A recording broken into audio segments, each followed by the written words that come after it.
Olá, boa tarde, boa tarde. Bora, pessoal, estamos atrasados, nos perdoem. Olá. Eu tentei não colocar onça hoje, mas não deu certo. Eu amo onça, gente. Estamos um pouquinho atrasados, vamos entrando. Boa tarde a todos. Weasley, é assim que fala, Weasley? Teu nome? Obrigada. Obrigada mesmo pelo lindona. A Rose, Eliane, sempre aqui presente. Obrigada, Luciana. Obrigada. Obrigada, uns contratempos aqui, mas cá estamos para falar de um assunto que engloba, né, a violência doméstica. Como eu já disse em outras lives, é um tema, um tipo de violência que para mim é o início de todas as outras.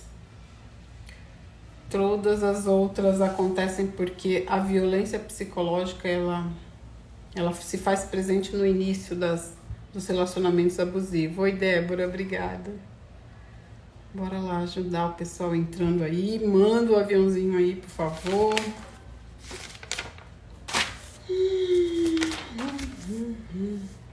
Alguém tem assistido a série Coisa Mais Linda que tá passando na Netflix? Tá na segunda temporada. Chegou esse final de semana a segunda temporada. E num dos episódios, eu não lembro quais, o penúltimo, acho que é o quinto. É. Ali entre duas protagonistas, elas falam uma pra outra: vamos começar a falar, dar voz a essas mulheres. Isso foi em 1960. E aí eu chorei bastante. Eu falei assim, nossa, nós estamos em 2020 e eu faço parte desse movimento de falar, de dar voz a essas mulheres, né? Mais de 50 anos depois, ainda é necessário ter políticas para dar voz a essas mulheres que sofrem violência doméstica. É muito triste isso. Olá, Andréia, Maria Eliette, Josi. Deixa eu chamar. Cadê a Irlane? Aqui, Irlane. Bora. Pessoal, façam perguntas, por favor. Violência psicológica, esse é o tema de hoje. Coisa Mais Linda, Eliana, que chama a série. É uma série nacional. Oi, Ilânia, boa tarde. Eu escutei coisa mais linda, eu acho que estava falando de mim. Sim, também. De mim, de você e de quem está aqui com a gente. Coisa É boa, isso boa aí. tarde, boa tarde. Boa tarde. Eu estava falando da série Coisa Mais Linda, da Hum. Netflix. Saiu a segunda temporada. A primeira foi linda, a segunda também. E numa das falas, não vou fazer spoiler aqui não, gente. Mas numa dos episódios dessa segunda temporada, duas protagonistas conversando entre si, elas falam da necessidade de dar voz às mulheres que sofrem violência doméstica. Isso em 1960. Uau. E ali naquela fala, as duas conversando, eu chorei horrores. Eu falei, meu Deus, 1960, a capacidade civil das mulheres nem eram, tinham acabado de ser reconhecida. E eu falei, nós estamos em 2020 e ainda tem a necessidade de ter movimentos, pessoas a dar voz a essas mulheres. E eu pensei em algumas gerações, minhas avós, bisavós, minha mãe, sogra e etc, né? Aquela geração de mulheres todas que estão ao meu redor, eu falei, meu Deus, mais velhas, desde 1960 ainda se faz necessário isso. Até quando? Pensei na neta, pensei nas gerações futuras, nas minhas noras, e eu falei, meu Deus, até quando vai isso? Até quando a gente precisa gritar que a gente precisa de proteção, de amor, né? Que amor não é violência. Chorei bastante. Chorar é renovador. É Oi, Cecília, engraçado. boa tarde. Prazer tê-la aqui. E é isso que a gente começa a pensar, né? Quando que a mulher foi para a rua trabalhar? quando que a mulher começou a votar, quando que a mulher pôde se representar, e aí você pensa a mulher como um objeto, né, a ser possuído e um canal de procriação. Aí você olha e fala assim, como avançamos. Como? Avançamos, mas ainda tem um tantão, né? Só não podemos desistir. Não. E a Isso gente jamais, não tá podemos aqui, desistir. Ilane, a gente tá nesse projeto porque outras não desistiram, né? Desde Verdade. 1900 e quando, né? Fiquei pensando tudo isso na fala delas. Falei, em 1960 elas enxergaram a necessidade. Elas, porque viveram algo num ciclo de amizades com uma amiga delas, assim, viveu de perto. Nós estamos vivendo de perto, vendo, né, as coisas ao nosso redor. Nós decidimos também dar voz a essas mulheres. E vai continuar. E graças a Deus, porque existem elas que não pararam e nós que não paramos. Mas é triste ainda precisar gritar isso. É Boa tarde, interessante que eu Felipe. vejo. A gente teve a oportunidade de conhecer aquelas moças ali em São Gonçalo, de projetos, vários projetos sociais que elas Uhum. representam, né? E aí, quando a gente escuta elas falando que eu nasci em 86 e elas fazem parte do movimento desde 86, tem 34 anos e 34 anos que alguém grita, clama, fala, imagina o que ela não passou em 86 para hoje a gente está falando tão livremente, conseguindo colocar e falar assim, não, a gente está junto. Alguém começou a grande corrente do bem, né? E algumas a gente tem o privilégio de encontrar viva e poder aprender um pouco com elas. Agora outras já se foram, né? E quando eu estava relendo a Lei Maria da Penha, a história dela, né? O quanto que ela passou, quantos anos ela teve que gritar, não desistir para que essa lei fosse canal para que a gente pudesse ter um respaldo jurídico, Uhum. tivesse uma voz por nós. Então, por isso que eu falo, né? Não vamos desistir desse projeto, não vamos desistir de amar as mulheres, não vamos desistir de nos amar e não vamos desistir de falar por nós. Amém. Porque quem sabe da voz da mulher, da dor da mulher é ela. A gente sabe o que a gente passa. Essa semana eu tô com uma cliente que saiu de um relacionamento abusivo e ela disse que o pedreiro da casa dela é o mesmo, ela abastece gasolina no mesmo lugar e hoje, quando ela vai abastecer, os caras, e aí, Lourinha, é para encher o tanque? E aí, quer dizer, ela falou, eu ia sempre lá com meu esposo, e aí eu não uso mais aliança. Eu não estou junto. E aí, quer dizer, as pessoas observam e aí você deixa de sofrer um abuso dentro de casa para sofrer um abuso fora de casa. E a gente não pode escalar, a gente tem que falar sobre isso. Não é porque a mulher é separada agora que qualquer um pode falar com ela do jeito que quer e usar disso, quer dizer, eu sou próximo da fila ou desrespeito, né? E a gente tem que se posicionar. Ei, meu nome é fulana, ou não me chama pelo nome, não precisa, a gente não se trata pelo nome nos lugares, Uhum. mas é esse abuso, né, que tem que parar, que tem que acabar e a gente poder ser livre, né, direito de ir e vir. Subjugar da mulher, né? Subestimar ela. Mas bora lá pro tema, né? Um tema extenso, um tema gostoso de lidar, difícil, que muitas de nós já sofremos, que outras, infelizmente, estão sofrendo. Tem a primeira pergunta aqui da Eliane, que é o princípio de tudo, né? A pergunta dela: como reconhecer um comportamento abusivo? Parece algo muito sutil e imperceptível. Como reconhecer? Você só vai reconhecer o comportamento do outro quando você conhece o seu, Eliane. Os meus sentimentos e os meus comportamentos. Quando eu estou triste, como que eu me comporto? Quando eu estou feliz, como eu me comporto? Quando eu tenho dinheiro, como eu me comporto?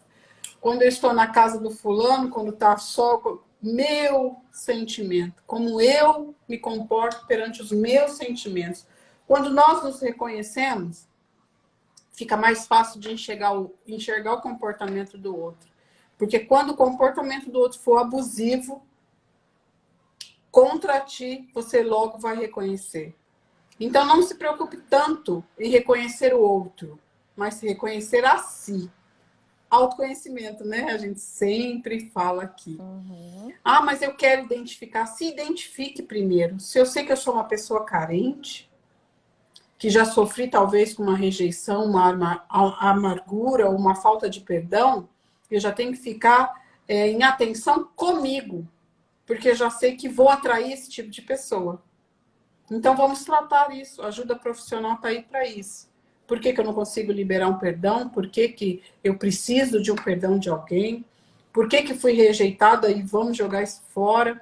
Por que tanta amargura? Cadê o amor? Vamos nos inundar com amor. Buscar entender por que eu me comporto ou sinto tal coisa em determinadas situações, justamente para quando vier algo abusivo eu já saber identificar. Justamente por isso também, saber identificar, porque vem sim de uma forma imperceptível e sutil mesmo. Por quê? Não nos conhecemos, estamos tão cegas pela paixão, que Irlânia, numa outra live, já falou do tempo, né? Que dura a paixão, acho que são 2 anos, né? Cegas por de isso. 12 a 48 meses. Então, cegas por isso, envolvidas num sentimento caloroso inicial, porque todo inicial é assim, todo relacionamento inicial é assim, os sentimentos, as situações, e quando ele é abusivo, ele está de olho nisso, de uma forma sutil, e quando ele vê que você não se reconhece, é ali que ele se aproveita. Fala um pouquinho, Ilane, para nós. Tem aquela música, né, que fala assim, você não vale nada, mas eu gosto de você, né? Não é isso? É. E aí, às vezes, essa semana eu tava com uma mãe aqui e ela falou assim, sua topeirinha, você é burrinha, besta, mas vem aqui dar um abraço na mamãe que a mamãe te ama. Meu Deus, violência doméstica lá na frente. Porque ela vai aceitar que o outro fale topeirinha, burrinha, lesadinha, estranhinha, e você não vale nada, mas eu gosto de você. E aí a gente vai para a vida sem saber quem a gente é e mendigando. Pode me maltratar, mas me dá um carinho. Pode me maltratar, mas me dá um abraço. E aí olhar para isso é entender, independente da maneira que eu fui tratada, eu mereço mais. Porque até certa idade eu não tinha o poder de dizer, ei, não me trata assim não, porque eu não gosto. Existem outras formas de ser tratado. E eu preciso ser tratada com respeito e dignidade. Então, já fica uma dica aí para você que é mãe, que às vezes perde a paciência, chama o seu filho de burro, de lerdo, de dadadadadadadadá. Quando ele crescer, ele vai entender que isso é uma forma de amor. E isso não é amor. A gente que precisa se curar, se ouvir. A doutora Jane sempre fala, se ouça, se ouça, se ouça. Para a gente identificar o que sai da nossa boca, para a gente ver o que a gente está ensinando para o outro. E nesse processo de quem sou eu e o que eu mereço. Ok, eu fui tratada assim, alguém brincava me xingando, eu entrei num relacionamento, eu deixava ser xingada, porque foi assim que eu fui criada, ok? E agora? Eu vou permitir que continue ser assim? E aí você tem que perguntar assim, como eu quero ser amada? E responda essa pergunta para você. E a partir de hoje você pode até falar, nós acreditamos que o padrão sendo quebrado, há modificação no comportamento. Então, quando você fala assim, olha, você me chamava de burrinha, mas eu não quero mais não. Me chamava de lesada, eu não quero não. Eu quero que você me trate com respeito, porque assim não dá. E aí você fala, eu não vou aceitar mais você falar assim comigo. E aí vai posicionando, só que assim, no nosso imaginário, às vezes a gente acredita que o outro tem que saber. Ele não tem que saber. Você tem que contar, tem que falar, tem que se expressar, tem que colocar suas vontades, seus desejos e informar como que é a partir de agora. Mudou, hein? Mudou. Sobre nova direção. Isso aí. E vamos fazer diferente. Fala, doutora Jane. Enquanto você falava, eu vou frisar, como nós sempre frisamos aqui. Nós falamos muito para você vítima, de você vítima. Para você e de você. Nós não nos preocupamos com o opressor e o abusador. Nosso foco, o objetivo principal do projeto aqui é você, mulher, vítima de violência doméstica. Então, nós vamos falar para você e de você. Então, os tipos de relacionamento, de violência, outros assuntos que nós trazemos aqui, nós sempre colocamos como para você, de você. A violência psicológica, partindo de você. Então, até a solução disso, ou a busca da solução, vai depender de você. Por que eu estou falando isso? E nos directs que a gente recebe de pedido de ajuda, são assim, a pessoa se identifica, né, a vítima, aquela mulher, e depois ela só fala dele. Ela só fala o que ele faz. Eu não quero saber o que ele faz. Eu já sei que você está sofrendo, porque você me procurou, é porque você está sofrendo. Então não me interessa o que ele faz, porque eu já até sei. Eu quero saber o que você faz, ou o que você não sabe, ou o que você quer fazer diante do que ele faz. Ou eu quero ouvir quem é você. E aí aquela pessoa discorre, né? No direct ali, às vezes a gente troca zap. E aí eu deixo ela escrever. Escreve dele. E aí quando ela termina, agora pode falar. E eu falo assim, e você? Aí demora uns 2 dias para responder. Eu não perguntei nada dele. A pessoa me pede ajuda, né, Ilane? Nos pede ajuda. Doutor, eu preciso de ajuda porque ele faz isso. Aí eu pergunto, e você? Ela não sabe nem o que ela não faz, nem o que ela faz. Ela só quer sair do que ele faz. E aí, quando eu trago para ela, olha, a responsabilidade de fazer algo sobre isso é sua. Mas não é para fazer para ele ou por ele. É para fazer para você. Ela perdeu e está em busca, sim, dessa identidade, Eliane. Mas ela ainda está olhando para o outro. Ela está procurando a identidade dela na atitude do outro. Porque ele me xinga e me humilha. Ele decidiu fazer isso. Ele vai ter o preço dele por isso. E nós? E o que eu vou fazer com uma pessoa que me xinga e me humilha? Por que eu permito?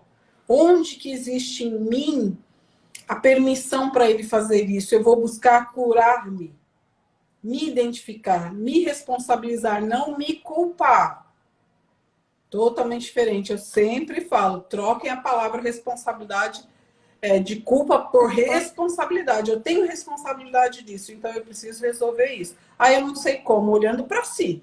Quando a gente olha para nós, para si, dentro de mim, nos reconhecendo, nos conhecendo nossos comportamentos, fica mais fácil a mentalidade, o coração começa a se abrir para justamente enxergar esse caminho. Não é nele o caminho, é em você. Entende que a solução do problema está no comportamento nisso, Eliane, não está lá, está aqui. Né? Como você perguntou, como reconhecer? Se reconhecendo. Se eu sei que eu sou uma mulher forte, eu não vou deixar o outro me xingar. E se xingar, levanta o dedinho e muda o padrão, como a Ilane falou. Queridinho, aqui você não pode dizer isso. Aqui eu não aceito você dizer porque eu não me considero isso. Aí vai falar assim, então se eu deixo, se eu estou permitindo, é porque eu me considero assim? Sim. E aí é se conhecer, é amor próprio, que você não está se amando. Eu acabei de ouvir agora há pouco assim, eu não tenho caminho, eu não tenho solução.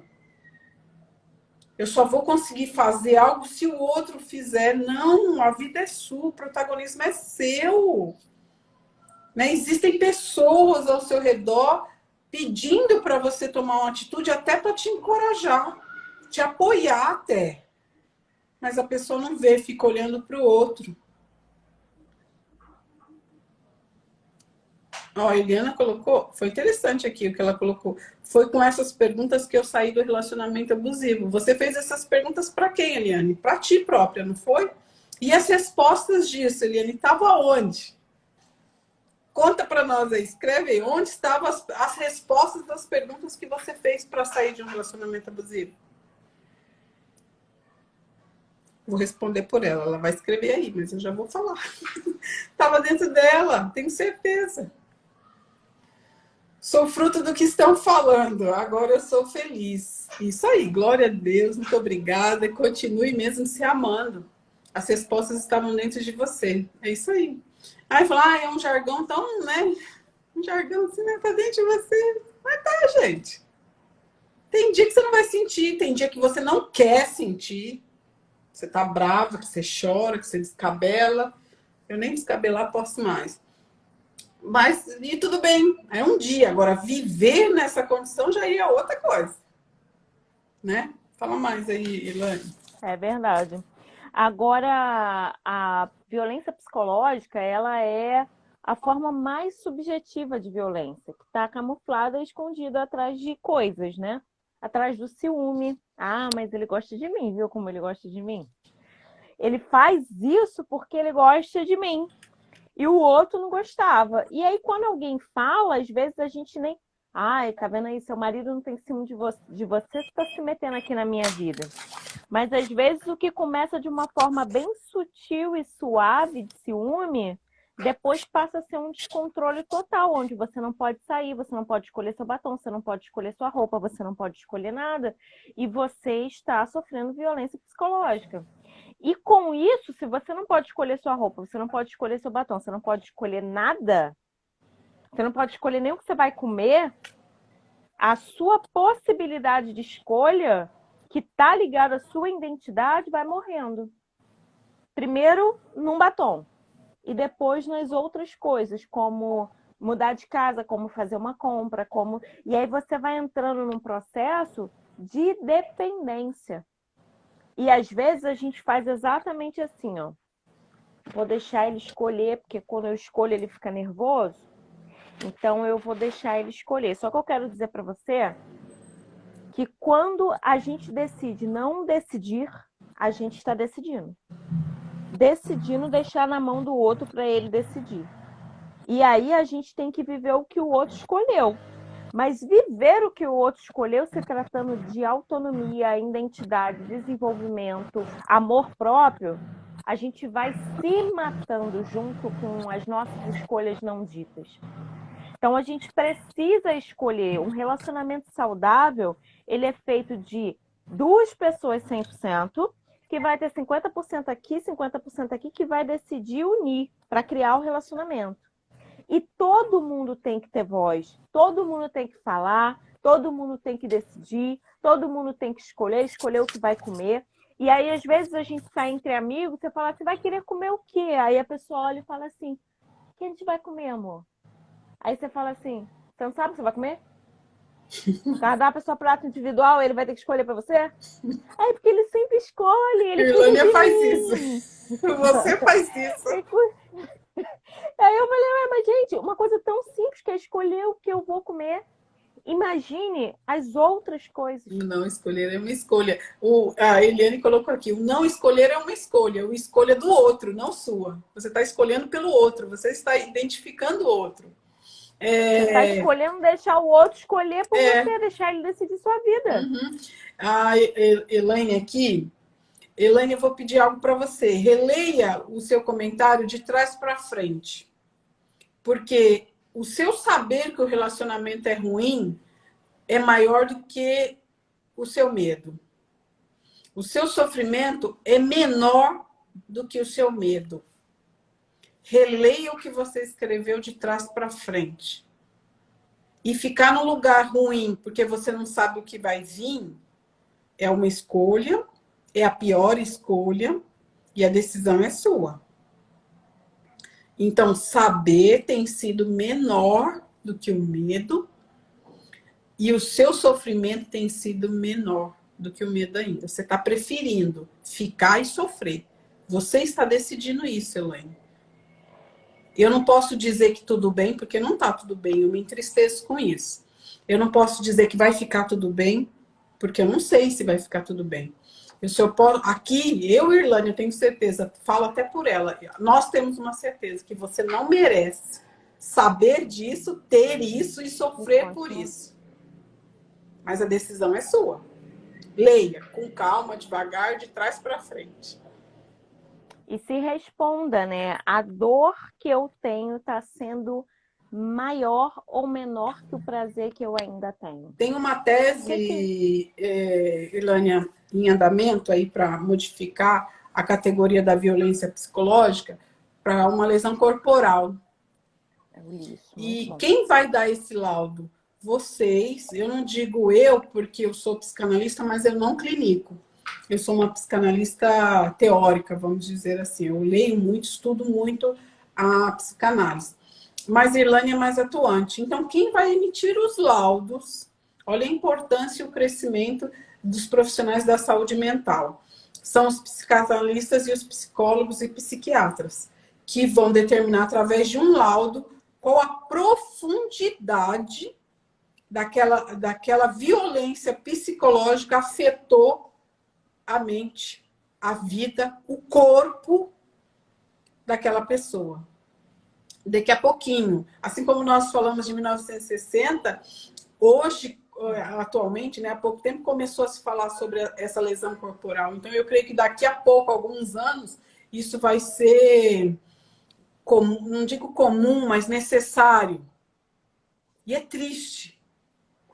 E é importante a gente já ver com outros olhos isso, quanto nós temos que nos cuidar mentalmente, nos procurar a saúde mental, nos conhecer. Porque a gente coloca na mão do outro o poder, a identidade, a escolha, e ele é capaz de machucar o nosso cérebro, lesar o nosso corpo, porque isso aqui faz parte do corpo, né? Também já ouvi que nós procuramos oftalmologista, ginecologista, ortopedista, mas nós não procuramos o profissional da saúde mental, né? Por quê, né? Por quê? Por quê? E aí vem um ser que a gente dá o poder a ele, dá as escolhas a ele, e ele vem e lesa essa parte que a gente não cuida. Isso é muito sério. É muito sério. Quando eu via o primeiro artigo sobre isso, de um dia isso ser considerado como uma lesão corporal, eu falei, meu Deus, isso é muito sério. Isso é muito sério, mas a gente não está vendo, e por não estar vendo, a gente não valoriza. Mas é a nossa vida. Desde o ventre a gente já tem algumas coisinhas aqui escritas já, como isso é profundo e a gente não dá tanta importância. E é importante a gente pensar sobre isso quando a gente vai nas escolas e fala com jovens, a gente identifica que eles não querem ter um relacionamento como os dos pais, mas eles também não sabem como fazer diferente. Porque é o que a gente vê, a gente aprende. A gente vê, a gente aprende. E o exemplo é uma escola do mundo, né? Como que eu vou me relacionar? Através do exemplo que eu vi. Então, assim, observe isso. E você está lesionando, você que tem filho. Eu gosto sempre de falar isso. O sexo une o casal. O filho não é ferramenta de união de casal. O filho, ele é fruto do casamento. E às vezes viver num relacionamento que você já tentou de tudo, você já procurou ajuda, mas que não tem solução, é pior para uma criança do que viver sem o pai e a mãe junto. Porque a criança às vezes acorda de madrugada com um grito, e aí você interrompe o sono da criança, a criança fica com síndrome do pânico. A gente estuda as crianças de favela, crianças que têm síndrome do pânico, depressão, por causa de bala perdida, por causa de gritos, por causa de tiroteio à noite, que os pais acordam a criança, enfia a criança debaixo da cama.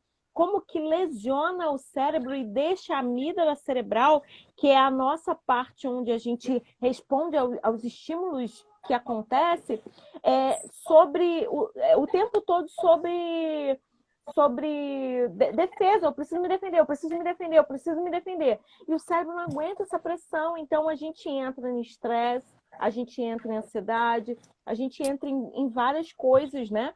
Porque o nosso cérebro o tempo todo quer nos defender.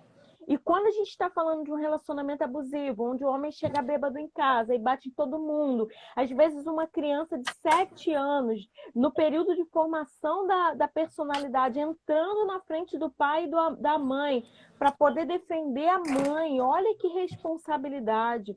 Olha o dano que você está causando nessa criança. E aí a criança ou fica na culpa porque ela se acha responsável pela mãe, ela quer defender a mãe, ou senão ela vê na negação, eu não vou viver isso, eu não vou viver isso. Mas o que ela aprendeu na vida é só isso, então ela acaba reproduzindo e repetindo história. Então a gente tem que ter um cuidado muito grande, o que eu estou vivendo e o que eu estou ensinando para os meus frutos, aqueles que saíram de mim. E quanto mais saudável o relacionamento, de diálogo, de parceria, isso traz filhos saudáveis, pessoas que não vão reproduzir essa história no mundo. A gente precisa olhar para isso.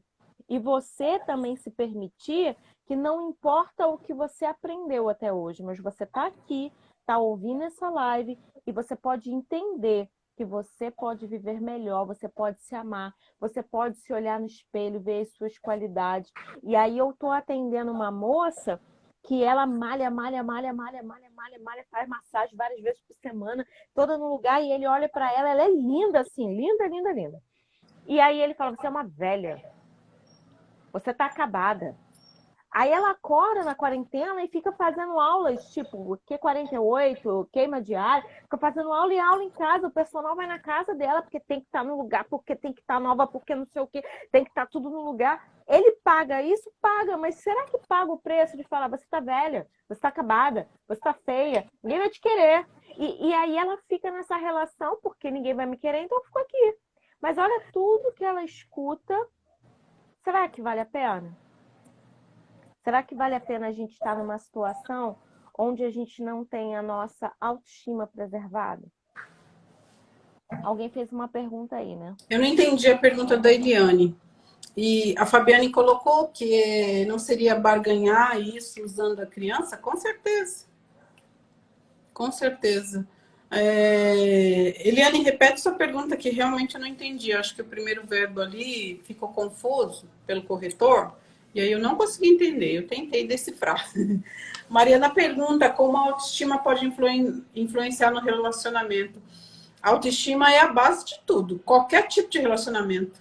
Se você não tem uma autoestima elevada, você não se dá bem com o vizinho, com o padeiro, com o porteiro, com a sua mãe, com o seu pai, com seus filhos, com ninguém. Que você já está numa posição rebaixada, né? A elevada também.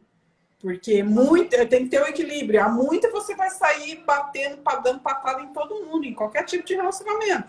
Se está muito baixa, você vai permitir que façam qualquer coisa com você. Então, ter o equilíbrio da sua autoestima, sabendo quem você é, fica mais fácil de influenciar e não ser influenciado em nenhum relacionamento. O autoconhecimento não seria tudo isso? Sim, Eliana, tudo isso que a gente está falando aqui. Quase que todas as lives, de uma forma repetitiva, a gente fala de autoconhecimento. Teve uma live específica para falar sobre isso, foi a última que eu fiz com a doutora Leia, que eu falei, para quê? O tema era, para que autoconhecimento? Autoconhecimento é tudo, a gente precisa se conhecer para poder casar com o sujeito e ficar o resto da vida com ele. Eu preciso me conhecer para parir e saber lidar com aquele serzinho que eu vou fazer para o resto da vida. Eu preciso me conhecer para lidar com a minha vizinha, na minha igreja, no meu trabalho. Eu preciso me conhecer. Tudo na vida, para mim, se resume a autoconhecimento, principalmente na questão de equilíbrio e principalmente de confronto. Para estabelecer os limites, né? Até aqui sou eu, daqui para lá é você. E você não pode entrar nesse meu espaço. Mas eu gosto a gente é psicanalista, então a gente estuda Freud, o nosso papai da psicanálise, e ele fala algo que é interessante num dos textos dele, que ele está no trem e ele olha pro espelho do trem e ele fica bravo, porque ele não gosta da imagem que ele está vendo lá. E aí, quando ele olha aquilo, depois ele percebe que é ele, então ele fica bravo com ele mesmo. E aí é interessante, né? O quanto que você gosta de se olhar no espelho. Eu gosto de me olhar no espelho. Eu falo, eu sou linda. E eu me arrumo hoje. É claro que isso foi uma construção. Se você encontra com Irlane há 4 anos atrás, Irlane queria mudar o nariz, a boca, o peito e tudo. Eu não gostava de mim. Eu não gostava da minha companhia. Eu não gostava de me olhar no espelho. E aí eu fui tendo esse processo de autoconhecimento. Por isso que eu acredito. E aí, quando eu olho no espelho, às vezes eu me pego rindo pra mim. Tipo assim, caraca, que linda. Que dente lindo. E aí, quando às vezes a pessoa falava, ai, seus dentes são lindos, eu falava assim, ah, bonito é o dente da minha irmã. Eu nem aceitava, eu passava para o outro. Então, assim, a gente precisa se conhecer a tal ponto que a gente goste da nossa imagem refletida no espelho. E eu não vou precisar que alguém venha e fale assim, ah, você tá linda. Porque chega um ponto tão gritante na nossa vida que se a gente olhou e se achou bonita e alguém veio, tá horrível essa roupa, você vai lá e tira. Porque você espera do outro, não importa o que você acha. É o outro que tem que dizer que você tá linda pra você sair com aquela roupa. Então, assim, é importante isso para a gente aceitar até a questão das ironias, né? Às vezes os relacionamentos abusivos e a violência psicológica, ela tá ligada também à questão de fazer piadas ridículas sobre seu jeito, sobre a sua maneira, e a gente pensa sobre isso, a gente pensa sobre apontamentos de defeitos o tempo todo. Ai, sua comida não é assim. Eu gosto mais da comida da minha mãe. Ah, porque você não faz nada direito. Você não se arruma bem. Você não... E aí, às vezes, faz piada com isso. De fazer... Ah, tá parecendo a Chita. E a gente vai aceitando.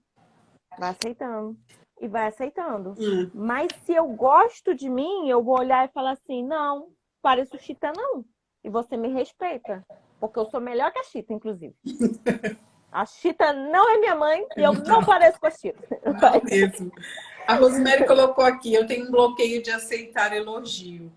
Olha como é importante o autoconhecimento. Ela já identificou um comportamento e um sentimento. Eu tenho. Então, ela possui esse sentimento e o comportamento de aceitar elogio.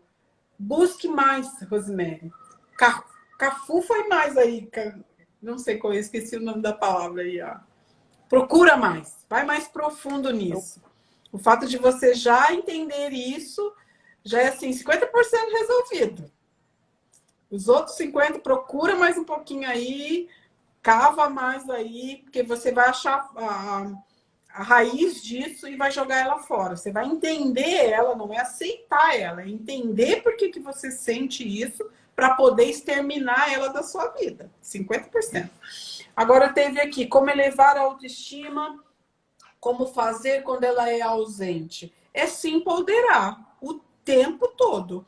É se autoafirmar. São palavras de afirmação, palavras de potência, ainda que você não sinta. Mas você tem que olhar no espelho, não ver uma mulher bonita, mas dizer que está vendo. Não é só otimismo, palavra positiva, não. É buscar aquilo. Você está olhando, você não está sentindo, e muitas vezes você não está vendo, mas você vai procurar aquela mulher linda que está ali. Ah, eu não estou vendo, chora, descabela, mas ela está ali. Um dia você vai ver, outro dia você não vai ver. Mas o principal, eu não tenho autoestima nenhuma. Não sei nem que grau, se ela é alta, se ela é baixa. Como que eu vou descobrir ela? Como que eu vou elevar ela? Investindo em você. É livro, é curso, é descobrir o que você gosta. Com certeza você sabe o que você gosta. Vai fazer o que você gosta, que te dá alegria, te dá paz. Se permita, né? Se permita viver. Ser grata por tudo que já aconteceu de ruim ou de bom. Eu sou grata porque aconteceu isso. Eu sou grata porque eu tenho um chinelo. É ser grata pelas mínimas coisas. É aceitar mudança. Né? A gente tá assim, foi assim com a minha avó, foi assim com a minha mãe, vai ser assim comigo. Ei, aceita a mudança. Mudança vem para a gente se conhecer também. Né? E não só para nós, mas para outra também. A Rita colocou aqui que a mulher se veste para outra. E vem daquela falta de solidariedade entre nós. Porque uma não coloca potência na outra. E aí você se veste para chamar a atenção da outra, para se sentir mais potente do que a outra, achando que você tem uma autoestima elevada. Não, você não precisa disso. Você é você. Você tem sua potência. E quando a outra te vê, ela vai dizer: uau, você está linda. Você é linda. Ah, mas eu me vesti só para a Irlânia falar isso para mim. Não. Nem vai vir com sinceridade. Porque o poder não está nela. Eu não preciso dela. Eu já me sinto. Então, investir em nós. Investir. Curso, livro, roupa, passeio, espiritualidade, consulta terapêutica, ajuda profissional com a Irlânia, sonhar, eu sonho, praticar o perdão, liberar as pessoas, desapegar, se perdoar, né? Ser compreensiva com você. Você é compreensiva com todo mundo, com o marido, com o filho, com o vizinho, com todos. Mas com você, você é aquela carrasca. Que tem que estar do seu jeito, da sua forma, porque se não tiver, você mesma se cobra. A atividade física, né? Que é muito embora eu não pratique muito, mas é uma coisa que produz aí suas endorfinas. Amanhã eu volto para o balé, ensino o balé para voltar. Eu digo que o balé, para mim, gente, eu voltei esse ano para o balé. Eu fiz balé na minha adolescência, na minha infância. Mas voltar para o balé hoje, para mim, me dá uma sensação de poder tão grande. Eu tenho que ficar longe do telefone. Eu consigo me desligar do telefone, porque é muita mensagem o dia todo. Mas é um momento meu. Meu marido não me enche o saco. Se me liga, eu não atendo. Eu não posso responder mensagem e eu preciso me manter concentrada, né? O balé é concentração. Então eu consigo me desligar e eu acho sensacional. Eu realmente me desligo do mundo e o fato de eu me desligar do externo me dá poder. É só eu e eu com aquele espelho lindo e eu fico ali, vai para lá e vai para cá. Eu saio dali, ninguém me dói, ninguém me pega. Eu fiz isso para mim. Eu investi em mim. Mas é o meu momento. E eu saio dali, ó, dando pé na porta de qualquer um. Ninguém vai falar nada porque eu estou empoderada por mim. Não precisei de ninguém. Então, buscar fazer aquilo que a gente gosta é muito bom e enriquece tudo isso. Aumenta esse potencial que a gente já tem dentro de nós. É verdade. E aí eu não vou para balé, não, mas eu vou para CrossFit. E aí, não é você olhar e falar, ela vai pro balé, eu vou pro balé. Cara, às vezes não tem sentido para você balé. Você precisa encontrar o que faz sentido para você. E a outra coisa que eu gosto muito de pensar, que tem uma neurocientista, o nome dela é Amy Cuddy, ela fala, finja a... Às vezes a gente finge que gosta da sogra, finge que tá tudo bem. A gente responde para todo mundo, bom dia, tudo bem? Tudo ótimo. A gente finge. Por que a gente não pode fingir algo no sentido de o benefício para nós? Poxa, comecei a fazer uma caminhada, nem gosto assim tanto, mas é o meu momento, é o momento que de repente eu posso escutar uma música sozinha, é o momento que eu não escuto música, mas eu posso ver o sol, eu posso ter um momento comigo. Eu posso me ouvir, eu posso exercitar o meu corpo, e aí eu nem gosto daquilo, ok, mas você precisa encontrar para você viver e construir a sua autoestima algum momento, um lugar, alguma coisa que te dê prazer, ao ponto daquele momento ser sua faxina mental. Você precisa faxinar a sua mente, e você precisa encontrar esse lugar. E aí não é o meu lugar, é o seu lugar, mas você precisa encontrar. No começo é igual beber água, né? Ai, tem que beber 2, 3 litros por dia, eu não gosto. Cara, mas você não sabe para o seu rim funcionar, para o seu fígado funcionar, para tudo, você não precisa da água. Então, no começo, você vai empurrando, depois o seu corpo pede aquilo. Então, você vai fingindo até se tornar sede de verdade, porque tudo é uma questão de hábito. E se a gente tem tantos hábitos destrutivos, por que a gente não pode construir hábitos saudáveis? Que vai fazer com que a gente viva melhor, que a gente sorria mais para a vida e o melhor, sorrir mais para a gente.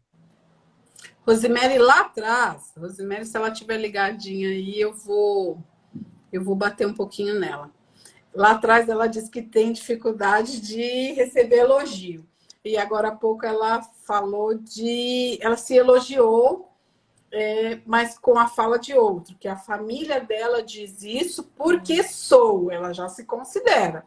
Então, lá atrás ela colocou que tem Identidade. dificuldade em receber elogio, mas ela se elogia. Eu faço isso, eu faço aquilo, eu criei sozinha. Olha como ela se vê. Ela se vê tudo isso. Rosemary, você é tudo isso. E o fato de você se achar tanto tudo isso, você acha que você nem merece ser elogiada. Porque às vezes, talvez, e aí eu vou pedir para você ir se estudar, você se acha melhor do que os outros. E não, é o equilíbrio. Eu sou corajosa, mas não sou melhor do que ninguém. E se alguém dizer para mim que eu sou corajosa, linda, ok, eu sou mesmo, muito obrigado. Quebra o bloqueio. O bloqueio vem quando você fala assim, eu sou mesmo, eu nem preciso ouvir. Pode ser que sim, pode ser que não, Rosemary, mas lá atrás você disse que tem dificuldade, mas você se elogia. Se ela ficar brava comigo, ela sai do Liberte-se, gente, agora. Mas eu queria falar sobre isso. Quando você receber um elogio, receba o elogio. Não precisa devolver. Olha, Jane, seu batom é tão lindo. A Jane vai falar assim, o seu que é? Não precisa. Não, é mesmo. Obrigado. Foi eu que escolhi, gente. Obrigado. Também não precisa fazer desse jeito, tá, gente? Mas você pode falar. Inclusive, obrigado. tá acabando, tá? Fica a dica. Vamos lá. A Roberta falou que ama estudar e voltou a estudar. E isso, encontrar o caminho. O que você gosta? É estudar? Então vai estudar. É caminhar? Vai caminhar. É beber água? Beba água. É ficar na praia vendo onda ir, onda vir. O importante é você ter um encontro com você. Hoje, por exemplo, eu estava ouvindo uma cliente, ela falando. Aí eu falei, você gosta de você? Você gosta da sua companhia? Aí ela, eu tenho medo de ficar sozinha. Eu já sabia, mas ela precisava falar e ela precisava verbalizar e ela precisava. Só que quando eu tenho medo de ficar sozinha, não quero ficar sozinha, qualquer buraco de tatu que tem um tatu lá dentro, eu vou entrar para ficar com ele. Vou aceitar qualquer tipo de violência psicológica. Com medo de ficar sozinha.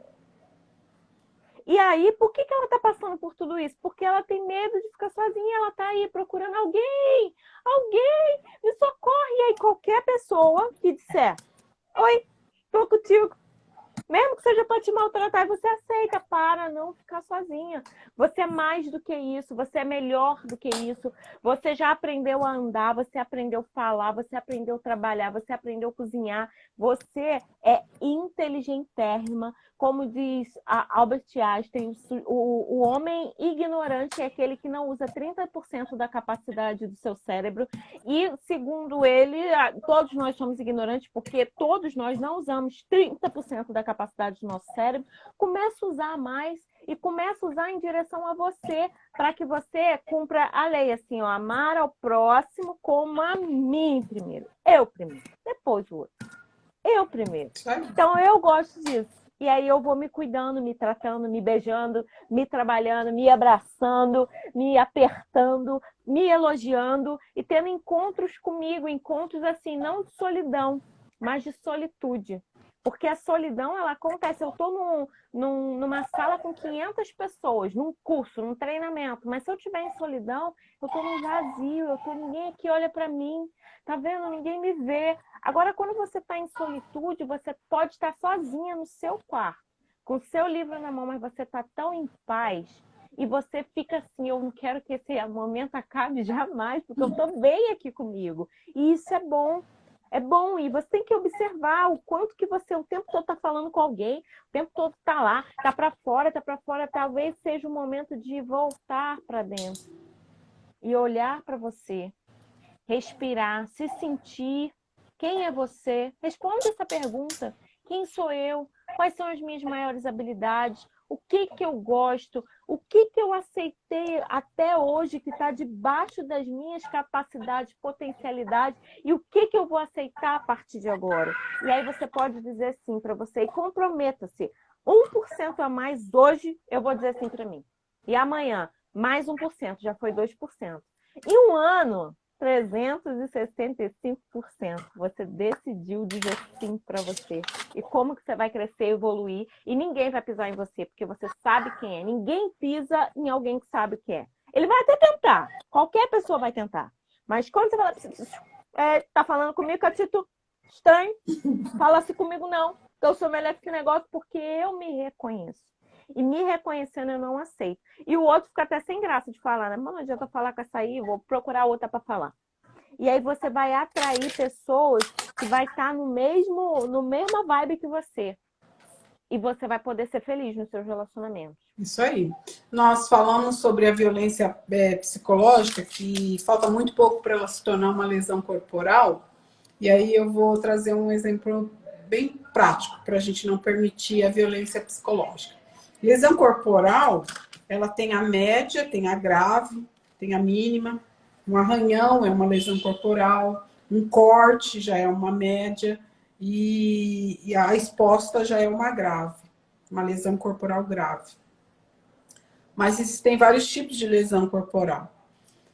Como a violência psicológica, que é algo que a gente não vê, fala de nossa saúde mental, ela se tornar uma lesão corporal, nós podemos concluir que para um arranhão, a gente foge, né? Para uma lesão média, a gente corre. Para uma lesão grave, a gente corre mais ainda. Se a gente está andando na rua e percebe que alguém vai nos bater, vai nos atirar, nós corremos, nós gritamos, nós pedimos ajuda, nós fazemos o possível para não cair. O que eu estou tentando dizer?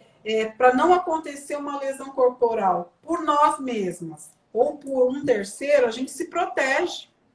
A gente grita, chama a polícia, corre, a gente bate, a gente reage às vezes. A gente tem uma reação para isso. E eu creio que, assim como outros tipos de lesão corporal nós fugimos, na violência psicológica nós também vamos fugir e vamos precisar fugir. Porque hoje que nós ouvimos, Irlânia, pode até me xingar de louca, mas não levanta a mão para mim. Então, olha só, ela está preferindo uma lesão corporal de um nível, colocando outra lesão corporal de outro nível no lugar. Porque ela não identifica a gravidade que é uma violência psicológica. A gravidade que é um dia um cara falar para você, um cara ou qualquer outra pessoa, você tá gorda. E no outro dia a mesma coisa. No outro dia a mesma coisa. No outro dia, você é burra, você é burra. Você vai. Aquilo ali é uma lesão corporal, uma lesão na sua mentalidade, que já está frágil, porque você não se autoconhece, porque você não se empodera, e aí tá fraco ali, aquilo ali vai entrar e você vai acreditar naquilo. E aí ele já viu que ele entrou, ele vai fazer o que ele quiser e vai causar o estrago aqui dentro. Mas quem permitiu você? Então, o mesmo jeito que a gente corre com medo de cair ou de levar um tapa, a gente corria da mãe, não é? Para apanhar. Era lesão corporal. Corre do sujeito também. Foge disso. Não permita que alguém arrase sua mente. Não é porque você não está vendo, mas você está sentindo. E como a Elaine colocou mais lá atrás, é tão dolorido o sentimento que a gente se perde. Mas um dia ele começou. E lá quando você perceber, você já fala, minha filha, aqui não. E ó, é fugir. Irlânia saiu por algum motivo. Alguma coisa aconteceu com a Irlânia. Muitas vezes a violência psicológica causa mais danos que a física. Sim, vai se tornar. Começou esse ano um movimento entre os juristas para se tornar lesão corporal. Deixa eu chamar ela aqui de novo. Não foge, não. E tá dizendo que ela não pode participar. Deve ser a internet dela. Mas é isso, blindar a mente. Blindar a mente como? Se potencializando, se achando mesmo. Um dia disseram assim para mim, você se acha demais. Ah, me acho mesmo. Eu olho todo dia de manhã e fico me procurando. E tem dia que eu não encontro. Tem dia que eu tô muito triste, eu choro porque tenho meus desafios. Mas eu me procuro, eu fico ali, ó, me achando. Eu estou em algum lugar.